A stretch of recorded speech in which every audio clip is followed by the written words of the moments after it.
Hello everyone, another day and another Japanese car. Today I am driving an example of the legendary Honda Civic Type R. Now the Civic Type R is one of those cars that's gone through a number of different versions in its life, and the internet continues to debate which one is the best. However, finding out which one is the worst is usually very easy indeed, because it seems that people nearly universally agree it's this one, the FN2.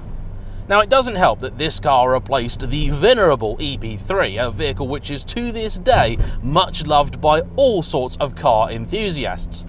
There's a few things that Honda did with the FN2 that I suppose were dictated by the needs of the cooking Civic that kind of ruined the Type R for a lot of people.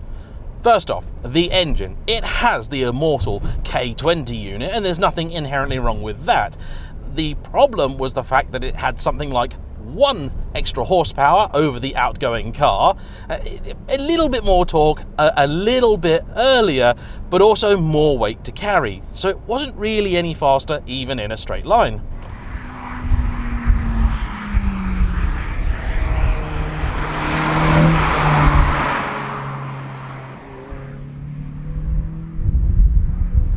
Of course, Civic Type Rs have rarely been straight-line performance machines, but knackering this car's handling ability was the ditching of the independent rear suspension and replacing it with a much simpler torsion beam setup. In order to try and keep the car's performance credentials, Honda compensated by making the base car just ludicrously stiff. The upshot is that this vehicle is ridiculously practical. I mean, this one has had the rear seats removed because they're simply not necessary, and you have van-like storage space in the back. Making things even more amazing, there is actually yet more storage space under the boot floor. So for a practical car, well, this one scores very highly, even compared to the EP3, which was also no slouch in that department. There are, I think, plenty of things to love about the FN2. I think it still looks very fresh, even a decade and a half later. Prices are certainly appealing too, thanks to the fact that nobody seems to love the car. You can pick one of these up from about £1,000, with really good examples being about 4 or 5. The fact it's got that K20 in it means that if you are a performance-minded chap, you can do all sorts of things to it, and this car does have a few subtle modifications to help transform it into the car it should have always been. Those are an HKS air filter up the front, which is there, the owner will admit, pretty much for the noise. More importantly, a set of Meister R coilovers. They are the base, which are about 850 quid for a set, and a set of DC5 17-inch wheels. As standard, these rode on 18s, and the last one I drove was on 19s, and they certainly do not help.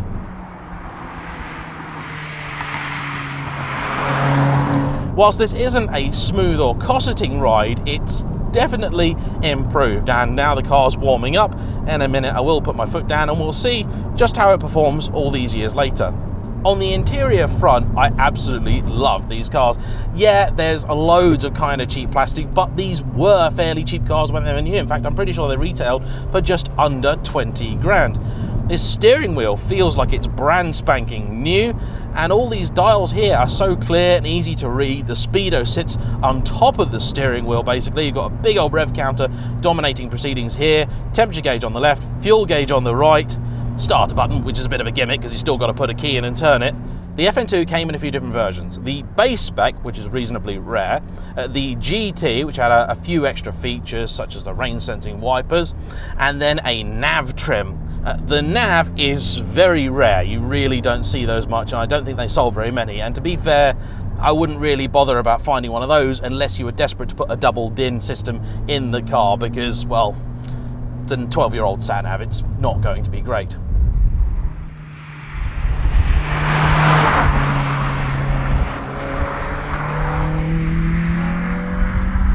These Type R seats are gorgeous. I can even forgive the fact that they are basically Alcantara and fabric. They look stunning, and they've even worn their 90-odd thousand miles quite well. But let's see what happens. Oh, that HKS intake in the standard car, the VTEC crossover could easily be missed. This one, not a chance. Listen.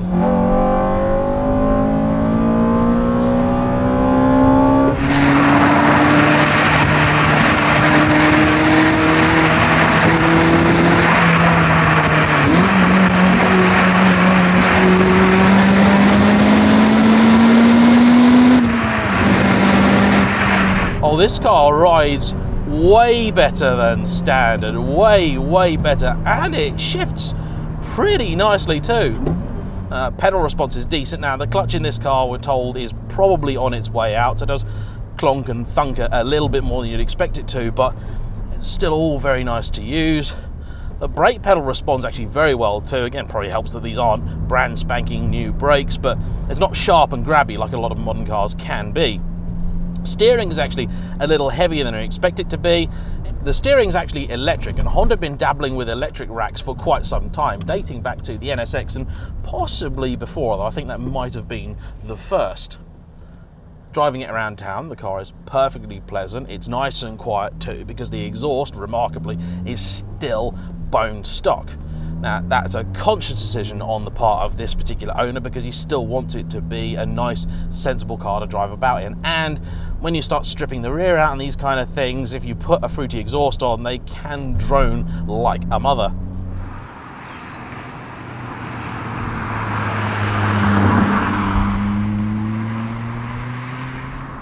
Although these cars and engines always had a reputation for being very torque light, if you were coming to one of these from a smaller engine hatchback, a 1.2 or 1.4 or something like that, it would still feel like it had more than adequate performance.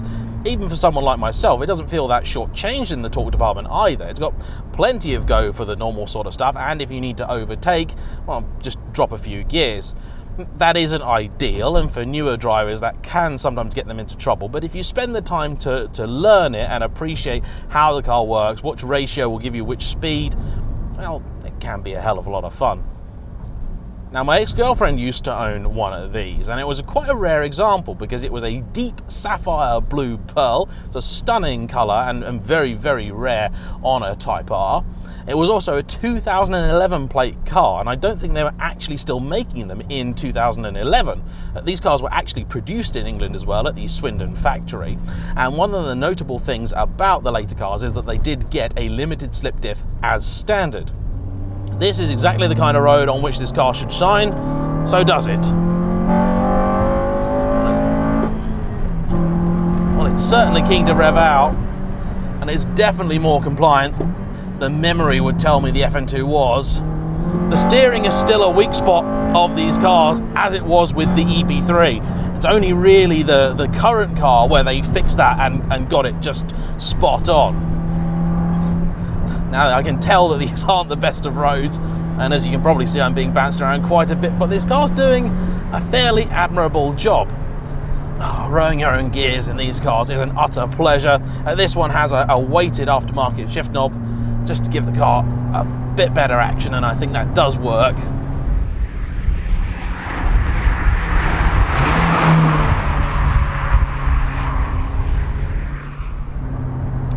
The fact is that the EP3 is probably always going to be the much more loved car. It's as simple as that, really. But I just don't believe that the FN2 deserved the hate that it got. And the simple fact is that EP3s have got to that critical stage now where a lot of cars that appear to be good ones really aren't anymore.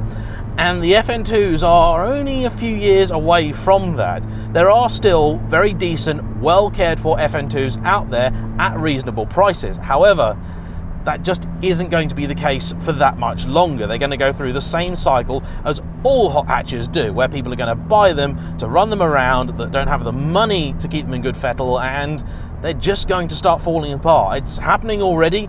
Numbers of them are going down, but I would say catch it while you can, because the FN2 isn't perfect. No way, but if you can put up with its flaws, it's got a lot of positives too.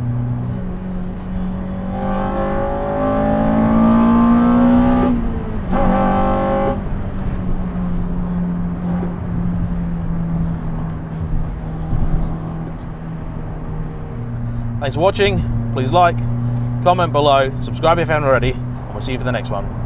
Bye bye.